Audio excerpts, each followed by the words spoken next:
Jonathan Hayes is a musher from Maine who's just wrapped up a recreation of a historic sled dog run. It's the famed run across the Alaskan landscape 100 years ago that brought medicine to a town suffering from diphtheria. One of the longest legs of that trip was led by a sled dog named Togo, who retired to Maine. Today in Augusta, lawmakers heard testimony about whether to make this specific breed of dog, the Seppala Siberian Husky, the official state dog. Musher Jonathan Hayes actually races with descendants of Togo. Peggy Kaiser caught up with him in 2021 when he recreated that historic run in the North Maine woods. Before Jonathan Hayes moved to Maine about 25 years ago, an old-timer said to him, "You gotta find some way to enjoy the winters because they're so long, you can't stay inside." Sage advice. With a bachelor's degree from the University of Maine and a background in biology and wildlife, this sixth-generation Tennessean fell in love with the state. I have a passion for the North Maine woods. Maine is my adopted home. His other passion?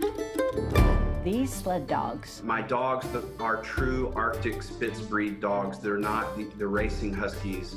So their coats are thicker, their pads are tougher, and they prefer the colder it gets, the faster my team runs and the better it performs. It has long been his dream to embark on a solo expedition, mimicking the conditions, the distance, and some of the challenges Togo and Leonard Seppala faced on their journey.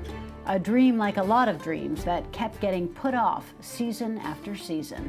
That was until this year, when all of the sled dog races canceled. All the planets just kind of aligned, and it just seemed like the right time to do what I'd been wanting to do. And so carpe diem, I just seized the day.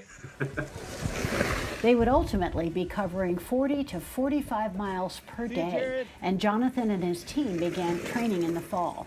They built up weight on the sled and extended distances, all the while increasing their speed.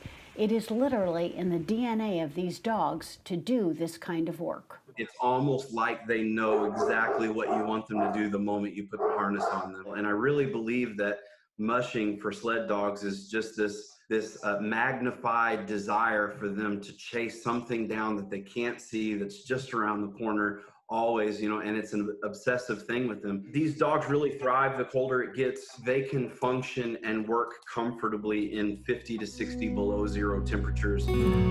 He chose the last week in February and named the expedition the Togo 261, starting in Fort Kent, traveling occasionally in parts of the woods where there weren't even logging roads, and the team had to sometimes break their own trail.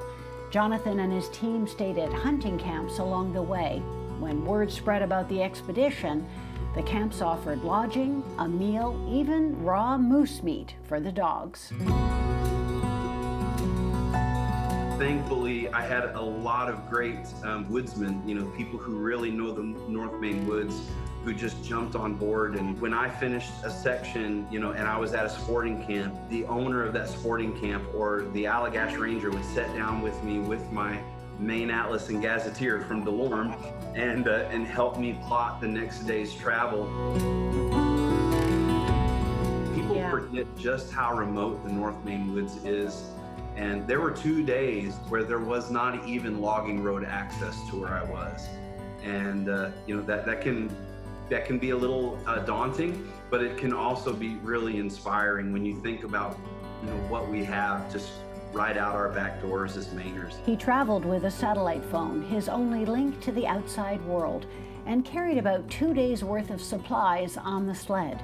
He picked up additional provisions at 2 stops along the way and relied on 2 compasses and the stars for navigation. I can't do this for 45 miles. An expedition is a different animal. You're carrying everything you need to survive if you get caught in a blizzard for several days on the sled. And we were prepared for anything that Old Man Winter and the North Maine woods wanted to throw at us. So for me, it's about Togo and Seppala and honoring them, but it's also drawing attention to this heritage breed and just how special and significant they are historically, and to our efforts to continue, preserving the breed into the future.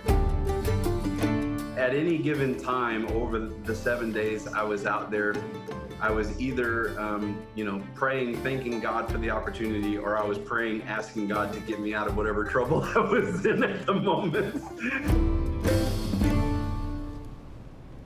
Peggy Kaiser with that story from 2021. Hayes actually testified today in support of the bill and says he'll be doing the Can-Am sled dog race in northern Maine this weekend. Best of luck.